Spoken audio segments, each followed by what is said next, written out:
day. So while lots of the other animals might still be taking it easy on a Sunday morning, so the hippos snoozing in their hot tub, the lions having a little bit of a cat nap, there is one type of animal that we can pretty much guarantee has already been up for hours. So busy finding breakfast, tidying the house, looking after the little ones, and I am of course referring to birds. Now birds are nature's early risers, and in fact if you think about it, I'm sure many of you probably been woken up very early in the morning by a very beautiful but very loud dawn chorus. And if you've ever wondered what's going on, why you're being woken up quite so early, I'll try and explain that a little bit for you. So first of all, it's generally the male birds who are doing that, and they're doing it for a couple of different reasons. To firstly establish their territory and also to impress the females. Which all sounds fair enough, but why do they have to do it quite so early in the morning? Well, there's a couple of theories to that. Firstly, one idea is that maybe there's less wind and less heat to interfere with the sound travelling. Another idea is that it just logically makes sense. So if a male bird decided to wait until midday, have a lion himself, then by then all the other males would have already got in there first, taken all of the territory and all of the females. So it really is the early bird that catches the worm, so to speak. Now, speaking of which, it is time to offer our birds a little bit of breakfast. So what I'm going to be doing is spreading some delicious mealworms, some juicy little mice, all sorts of yummy things like that, all over the posts on the bridge. So I'll just introduce you to some of the birds as we go along. So as per usual, first in the breakfast queue, we have got our very tall, very handsome Abdim's storks. So these lovely tall birds with the beautiful shimmering feathers, those nice long legs and those sharp, powerful looking beaks. Now that beak is so strong that it can pierce through the hide of a dead animal. They have been known to eat carrion occasionally, but they're not fussy eaters. They'll eat a wide range of food, some tasty mealworms at the moment.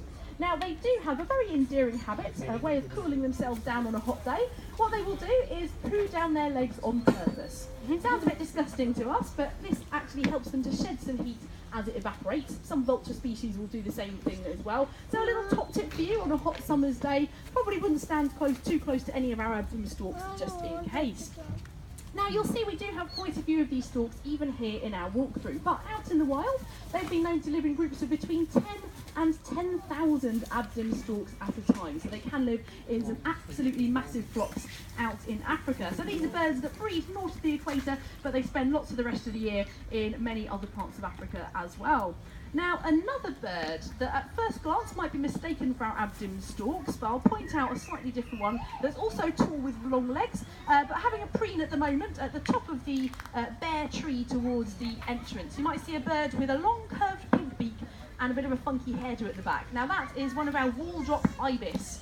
And they are very interesting, quite important birds to have in here because sadly out in the wild, the wall-drop ibis are highly endangered. In fact, at last count, there were only around 500 of them left out in Morocco, with a further handful that have been sighted in Syria as well. Now, due to conservation efforts, their numbers have started to stabilise and even increase again. So very interesting birds to be able to show people here in London as well. Now, we've just been very lucky. We've been joined by one of our slightly shyer birds at the moment. So just on the middle of the rope on the bridge next to me, we have got one of our Hamerkops.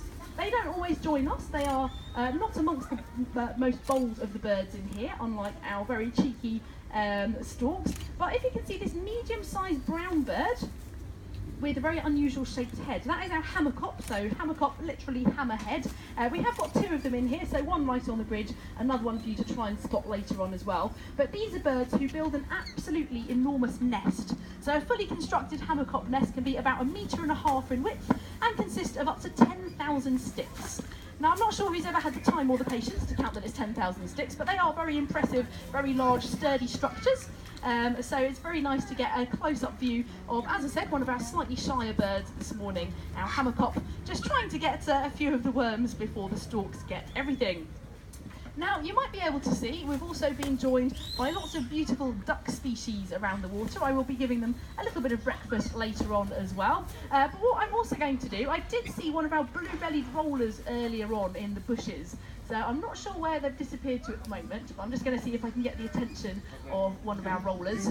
because they are ambush predators. Sometimes they do like to catch lots of tasty insects out of mid-air. There we go. So we've located one of our blue-bellied rollers, and hopefully we will be able to get a few flights to show you. There we go. So this beautiful smaller bird with those lovely shimmery turquoise blue feathers. So they're called blue-bellied rollers for a couple of fairly good reasons. Blue-bellied because they have beautiful blue feathers on their wings and their bellies, and rollers because they are very agile, very acrobatic birds. So they are ambush predators. They are very good at snatching insects either out of mid-air or off of the ground as well. They're pretty intelligent, so they'll perch in high up places looking out for tasty insects to eat, and they have worked out that things like grassland fires are a good place to catch food because there are going to be lots of tasty bugs trying to escape the flames, but instead they end up inside a blue-bellied roller. So nice to see one of our rollers out and about this morning as well. Now once again there are two blue-bellied rollers in here, so we have got one of them flying around for some breakfast at the moment. Do you want any more? Yeah, there we go. There is another one for you to try and spot for yourselves later on as well. Now, as I mentioned, we do have lots of beautiful ducks in our walkthrough as well. So we don't want them to feel left out. I'm going to give them their breakfast as well. And I'm going to serve them up a nice big juicy lettuce this morning. So that's going to go in whole. They can help themselves to that throughout the day. Incidentally, something like this is a much better option if you want to go and feed the ducks in the park. We would recommend something green like some lettuce and veg rather than the traditional bag of old stale bread crusts, which doesn't do them very much good at all. But we'll pop that into the water for them. And once again, it's the storks who are trying to get all the food this morning, but you might be able to see some of our beautiful little white-faced whistling tree ducks just paddling around, one of them flapping his wings in the middle of the pool there. We do have lots of different species in here. These ones are white-faced whistling ducks, again for a couple of good reasons. White-faced, they've got those lovely white faces, and whistling because you might hear them making some adorably cute squeaky whistling noises to each other. But we do have lots of other very beautiful, unusual species of duck out and about, maybe still on land at the moment, a little bit further towards the exit. So do keep your eyes peeled and see who else you can spot. Now it looks as though that is pretty much all of the birds that are going to come as close as this for breakfast this morning. As I said, we do have some slightly shyer species as well. You might spot, for example, a very beautiful green and red bird. That is our Fisher's Turrico, but they're a little bit shy and they like to eat fruit, so they're not particularly interested in mealworms. But just one example of another beautiful bird to keep your eyes peeled for as you walk through the rest of the exhibit. Now we do have lots more live talks for you throughout the day. So for example, at 12 o'clock, just next door in Tiger Territory, we do have our first Tigers live talk of the day going on. But I'll be around for another couple of minutes if you have any questions. And apart from that, thank you very much for joining us and enjoy the rest of your day here at ZSL London Zoo. Thank you. Thank you.